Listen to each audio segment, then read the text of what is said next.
Brain of Britain, the nationwide general knowledge contest, chaired by Russell Davis.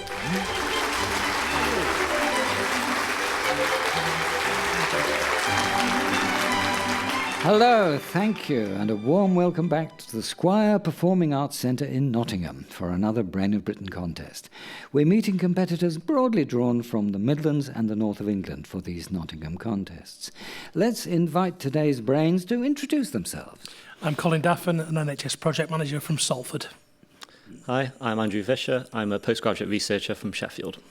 Hello, I'm Charlotte Jeffries, a software developer from Nottingham. Hello, I'm Sarah Thornton, a solicitor from Holmfirth, West Yorkshire.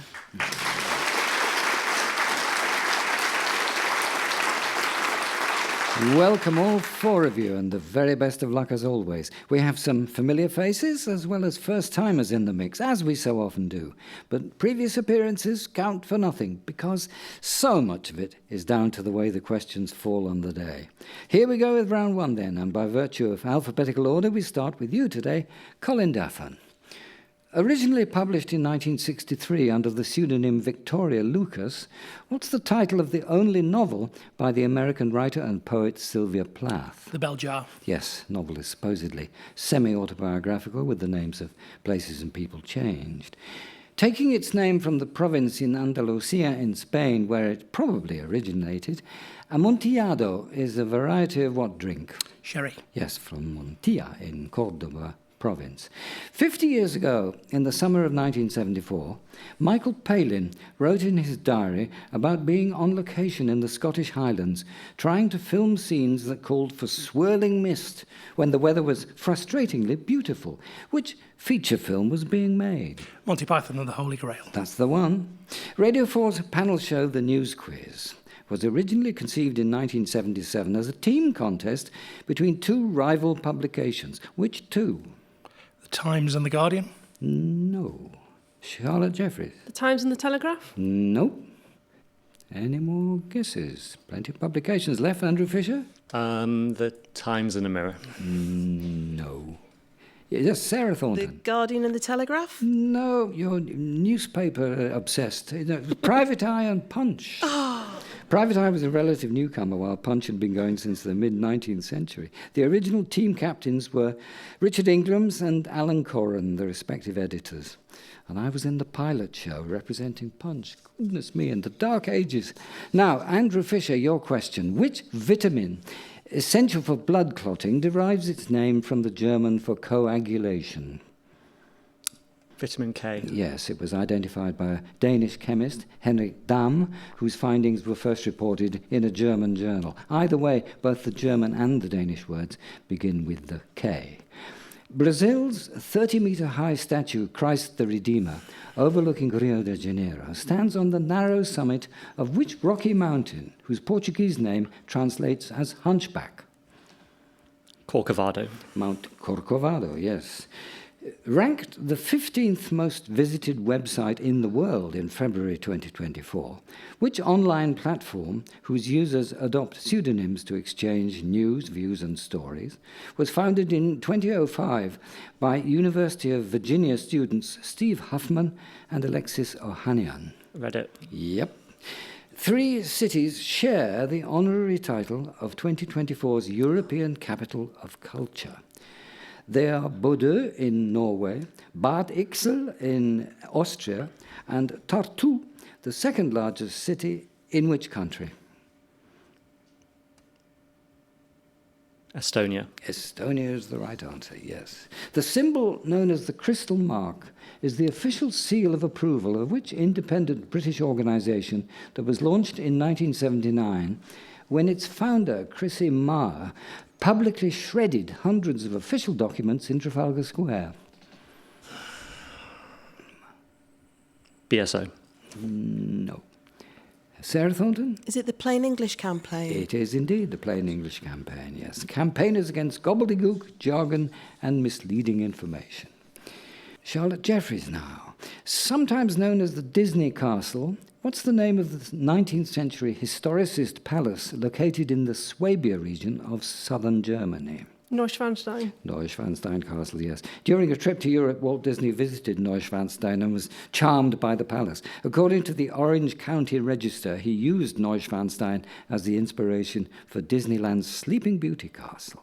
By passenger numbers and aircraft movements, what's the busiest airport in New Zealand?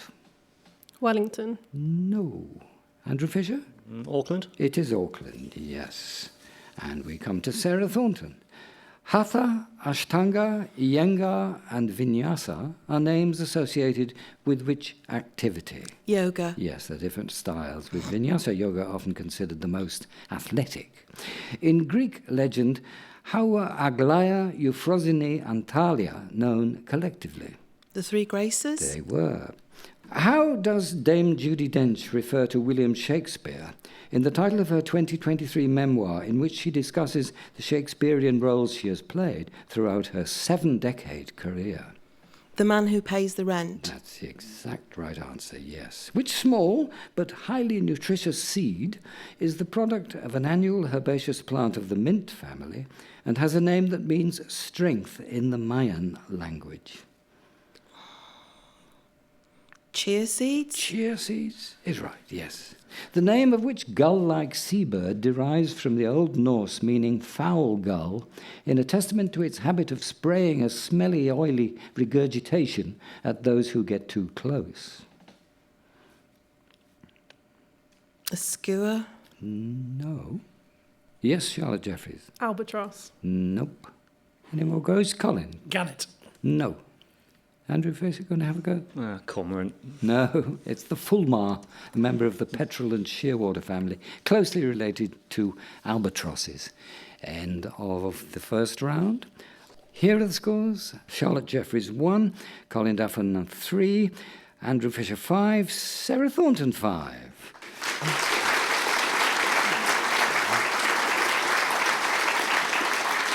Could go in any direction from here. Colin Daffern, back to you. And it's time for music. 2024 marks the 50th anniversary of the release of AWB, the second studio album by the Scottish funk and soul group Average White Band. Here's a single release from that album, which is largely instrumental, apart from words which form the track's title. I'd like you to tell me what these words are.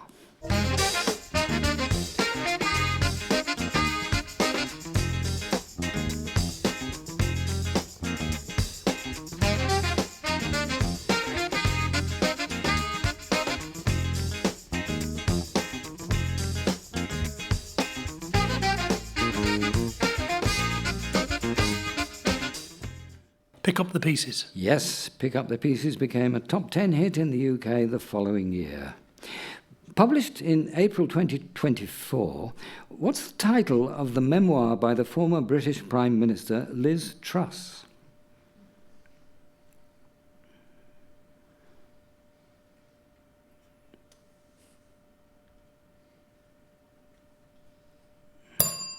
Out of time. Andrew Fisher? Unforgettable. No. Anybody else? No, it was called 10 Years to Save the West. Unfortunately, we didn't give her that long, but there we are. Andrew Fisher, which Japanese-born British novelist's works include The Remains of the Day, Never Let Me Go, and The Buried Giant? Ishiguro. Ishiguro. The single minute of grainy colour film that was shot in Northern California in October 1967 and is widely known as the Patterson-Gimlin film purports to show what? Bigfoot. Bigfoot or Sasquatch, yes. It shows a hairy creature walking through woods and appearing to turn to look at the camera. For decades, the debate has raged as to whether it really shows the legendary creature of the American backwoods or a man in an ape costume. Following a movement established in New York in 1979, wearing jackets and red berets, which crime prevention organisation became a familiar sight riding the London Underground in the late 1980s. Neighbourhood Watch. No. Colin Daffern? Guardian Angels. Yes, Guardian Angels. And it's Charlotte Jeffries' turn.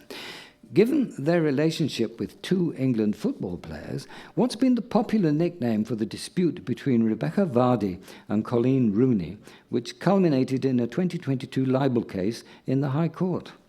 Agatha Christie? Yes.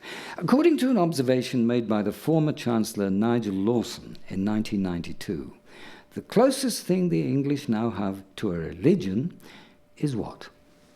Tea? No.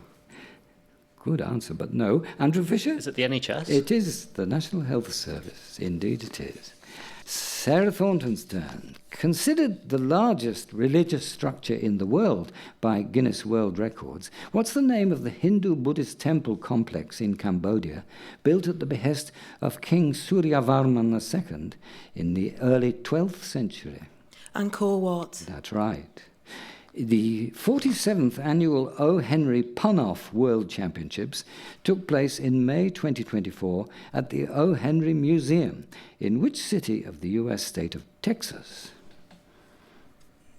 Austin? It was Austin, yes. The event finds participants competing in areas of punning prowess, including pun slinging and head-to-head bouts of spontaneous punning on a randomly selected theme. According to the OED, the name of which high-quality black tea derives from a Chinese dialect and means white down, because its leaves are picked young with the down still on them.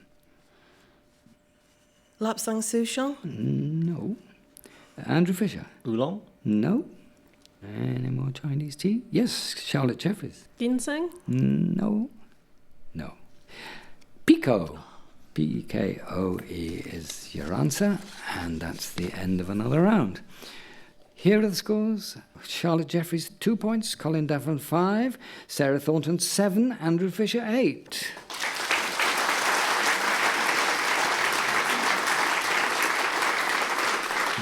Nobody's out of sight here as we return to Colin Daffern. The indigenous people of Norway, whose culture and way of life are closely connected to reindeer herding, are known by what name? Sami. Yes, Sami people are also indigenous to Sweden, Finland, and parts of Russia. The phrase daylight robbery is sometimes said to originate from which unpopular tax introduced in England and Wales in 1696 under King William III? Window tax. Yes. Which historical event provides the background to the last two acts of Sean O'Casey's play, The Plough and the Stars? French Revolution. No. Andrew Fisher? Easter Rising? The Easter Rising of 1916, yes. And it's your turn, Andrew Fisher.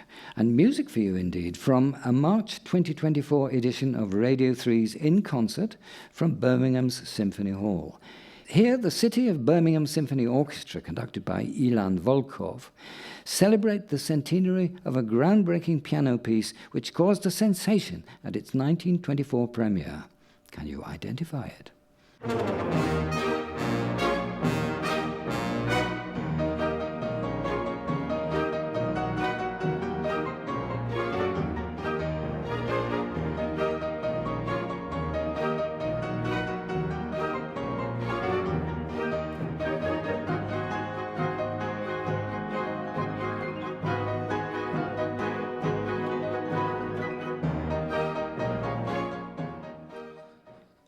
Rhapsody in Blue? Yes, by George Gershwin, of course.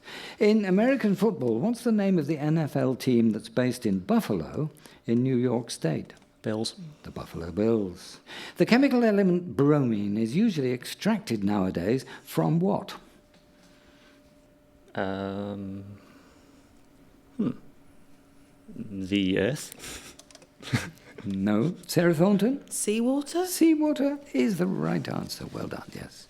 Charlotte Jeffries, we come to you. In the German language, when the two nouns Luft and Schloss are combined, they form Luftschloss, a phrase used to refer to an unrealistic fantasy or a pipe dream. What is the literal translation of Luftschloss? Castle in the Sky? Yes, all right. Yes, air, really. Air castle. Castle in the air. Luft is air. Okay. Shortlisted for the 2023 Booker Prize, what's the title of the British Indian author Chetna Maru's debut novel, which explores the world through the eyes of an 11-year-old girl? I don't know. Okay. Anybody know? No. It was called Western Lane. Western, that is, E-R-N.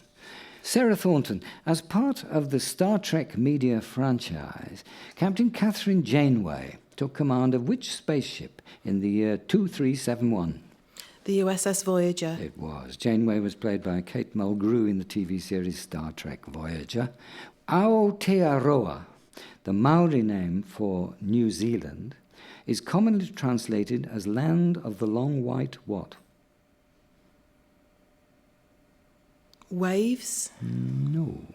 Charlotte Jeffries? Clouds. Cloud, yes. Cloud, singular usually, but yes, that'll do.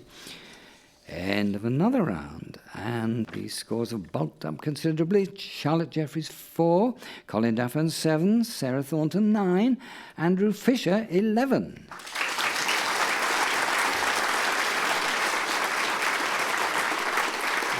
Okay. We'll start the next round shortly, but it's time to give our contenders a couple of minutes to relax and take their fingers off the buttons in the interlude we call Beat the Brains. I've got a pair of questions here from a Brain of Britain listener who'll win a modest prize if the competitors can't deal with both of them adequately when they pool their knowledge. It's regular listener Matt Skidmore whose questions we've chosen today, and Matt hopes they'll strike a chord with you as they're on a subject we maybe don't feature all that often in the programme. Please do confer between the four of you out loud and make sure you're all happy with your answer. Here's Matt's first question. In the video game Pac-Man, on its original launch in Japan, what was Pac-Man originally known as? There's a couple of different stories. I Yeah. think one of them's not tellable. Something like Pac-Chew or something like that. Or I thought it was Puckman, wasn't it? Yeah, Puckman. Because he's meant to be shaped like. But Yeah, there's different like urban legends about this. I can't be sure. Well, I mean, it I'd was give it- inspired by a pizza slice. Mrs. I'd go with Yeah. Puckman. I'm happy to go with that. Yeah, is that what you would have thought? Yeah, I think so. Yeah. Are we going to go with that? Yeah. We're going to say Puckman. Puckman, Well done. yes, you're right. Partly, apparently, because the character looked a bit like a hockey puck, but some associate it with the Japanese phrase paku paku tabiru, which means gobbling everything up. I rather like that one. But anyway, it was then renamed Pac-Man when launched in America in 1980. Here's the second part of Matt's question. There were 4 different coloured ghosts that pursued Pac-Man around the screen. Their names were Inky, Blinky, Pinky, and Hoot. Clyde, isn't it? It's Clyde. Yeah, Clyde. Clyde. Clyde, Blinky was red, Pinky, logically enough, pink, Inky was blue, and Clyde was I have no idea. Can't remember. Orange. Green. orange. That's the right answer. For all its simplicity, Pac-Man remains one of the biggest grossing games of all time, with revenue amounting to $14 billion by 2016. So, thank you, Matt. We enjoyed the nostalgia of your questions, but our brains wasted youths served them well today. So, although we can't send you away with a prize, our audience here in Nottingham are very keen to reward you with this all-consuming round of applause.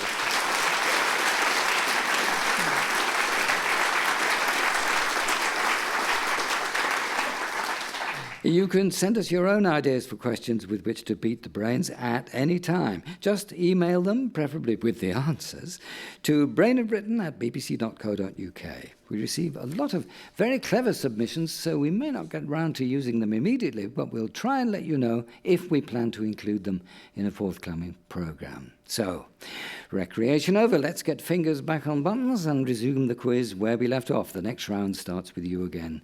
Colin. In Italian, what is a spaghetto?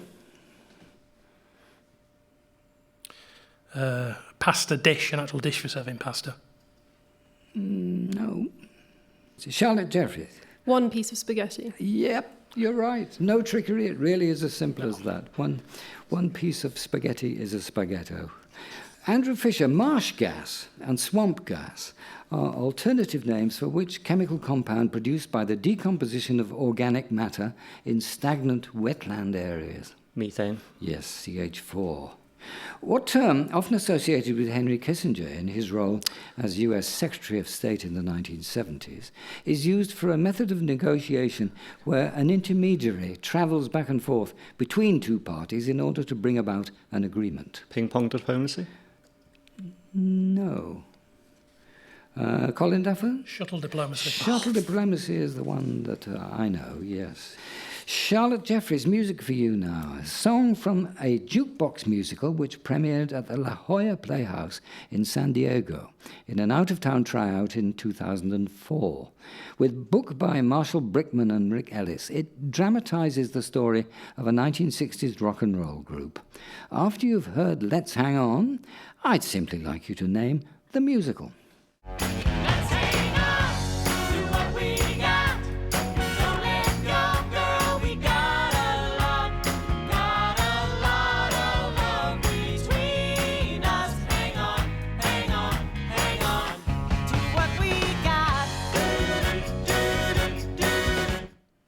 The Jersey Boys. Yes, the Jersey Boys being the 60s group, the Four Seasons. The musical ran for 9 years in the West End and was revived for a couple more years later. It'll never really go away.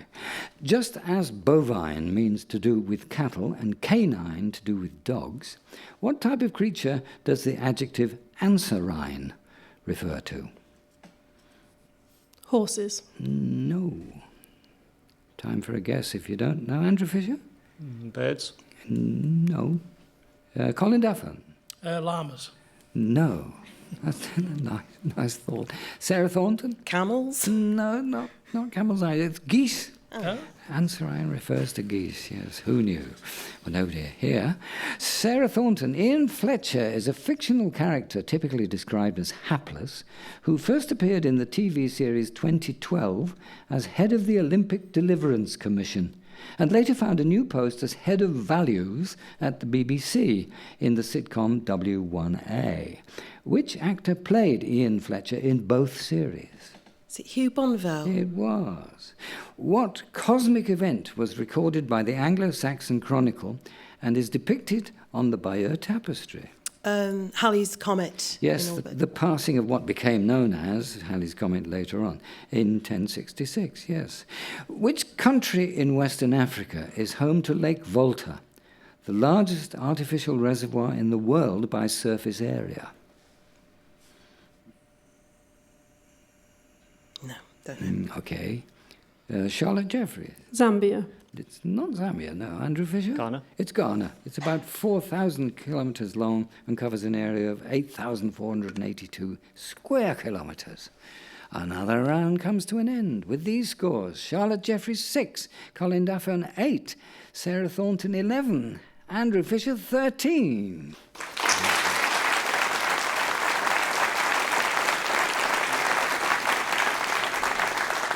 Andrew Fisher has led all the way so far. Come on, folks, can he be stopped? And this is the final round, so this is your last opportunity. Colin Daffern. In 1969, a retired army colonel called Essex Moorcroft formed the Anti-Heptagonists group with the aim of protesting against what? Decimalisation. No. Sarah Thornton. The 50p piece? The introduction of the 50p piece. Yes, it was the world's first seven-sided coin. Moorcroft described the new coin as ugly and an insult to our sovereign whose image it bears. Andrew Fisher. In 2005, a young British man, Shadid Khan, used a grant from the Prince's Trust to set up a recording studio in his parents' garden. He has since become a successful and highly sought-after DJ, songwriter, and producer, whose collaborations include many chart hits, such as Beyoncé's Runnin', Emily Sandé's Lifted, and Sam Smith's La La La. Can you tell me what Khan's stage name is? Nope. No, right. That's straightforward. Sarah Thornton. Naughty Boy. Naughty Boy is right. Charlotte Jeffries' question. Who lives, who dies, who tells your story is the final song of which 21st century musical? Hamilton. Yes, based on the life of Alexander Hamilton. It premiered on Broadway in 2015. Which kind of apple that was developed in New Zealand in 1985 and launched commercially in 2004 is a cross between a Royal Gala and a Braeburn? Cox. Nope. Sarah Thornton. Jazz. It's the jazz apple. It is indeed. And it's your question that we come to. Some music and conversation from the BBC archives for you as we revisit a live session from an episode of Joe Wiley's Radio 2 evening show from 2017. Can you identify this Nottingham-born singer and musician? You know, I've always just wanted to be myself and just write loads of different songs and in different styles and be the best writer I can be. And I'm happy just writing my songs and playing to my fans, and that's what's important for me. Morning, it's another pure grey morning. Who knew what the day's holding? When I get up tired and I walk right into the path of a lightning bolt. Jake Bugg. Yes, born Jake Edwin Charles Kennedy. Jake Bugg. Paul Nicholas and Jan Francis played the leading roles in an enormously successful BBC situation comedy of the mid-1980s, written by John Sullivan, who had also created Only Fools and Horses. What was its title? Just Good Friends. That's right. According to myth, the ancient Greek goddess Aphrodite was born from the white foam produced by whose severed genitals after his son Cronus threw them into the sea?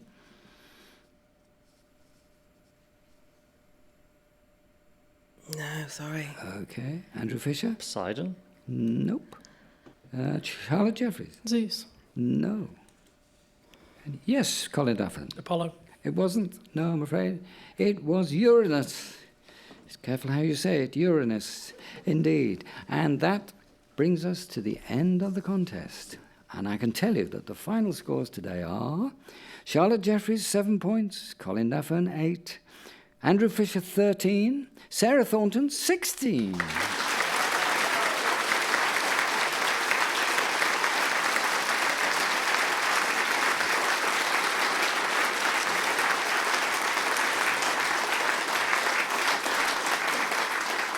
So it's Sarah Thornton who will be returning for the semi-finals later in the autumn. Many congratulations to her.